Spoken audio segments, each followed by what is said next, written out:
జనగామ పట్టణంలోని అంబేద్కర్ నగర్లో ఉన్న మండల పరిషత్ ప్రాథమిక పాఠశాలలో దారుణం చోటు చేసుకుంది.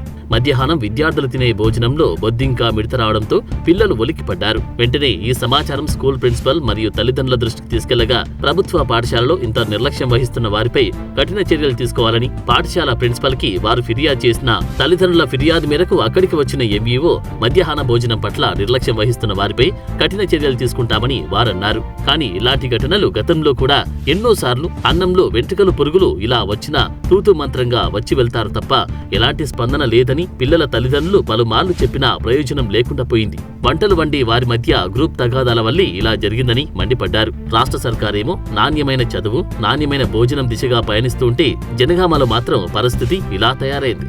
దీనిపై జిల్లా కలెక్టర్ ఎలా స్పందిస్తారో వేచి చూడాలి.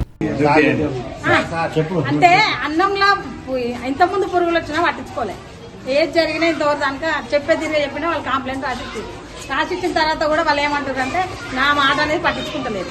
నేను చైర్మన్ ఉండి కూడా లాభం లేకుండా అయిపోయింది.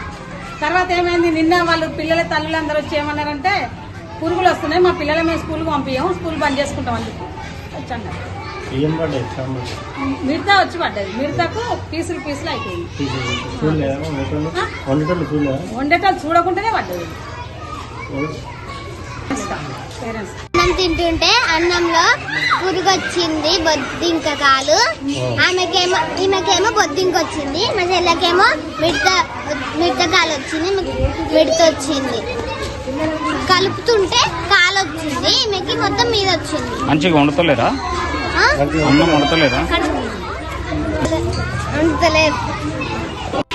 ఈరోజు జనగామ యూత్ కాంగ్రెస్ ఆధ్వర్యంలో అంబేద్కర్ నగర్ ప్రాథమిక పాఠశాలలో విద్యార్థుల వంట కార్యక్రమంలో నిర్లక్ష్యం వహిస్తూ గ్రూప్ రాజకీయాలు, ఇక్కడ వంటలు వండే వాళ్ళు ఎవరైతే ఉన్నారో ఇద్దరు గ్రూప్ రాజకీయం చేస్తూ పిల్లల వంటలో నిర్లక్ష్యం చేసుకుంటూ నిన్న మధ్యాహ్న అన్నదాన భోజన కార్యక్రమంలో వాళ్ళకు ఒకరికి బొద్దింక రావడం మరియు మిడత రావడం జరిగింది.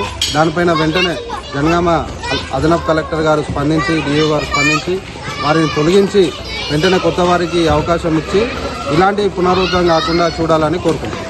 ఫోన్ చేస్తేనే వచ్చారండి. అయితే ఇప్పుడు నిన్న జరిగిన సంఘటన దృష్టిలో ఉంచుకొని వేరే గ్రూప్ వండాలని నిర్ణయం చేయడం జరిగిందండి.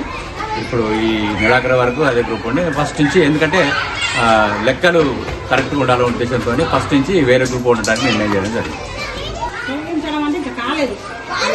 అంటే ఇప్పుడు బిల్లు వేరియేషన్ వస్తుంది బిల్లు ఇవ్వడంలో, కాబట్టి ఈ నెలాఖరు వరకు వాళ్ళ నుంచి ఫస్ట్ నుంచి వేరే గ్రూప్ మార్చడానికి నిర్ణయం.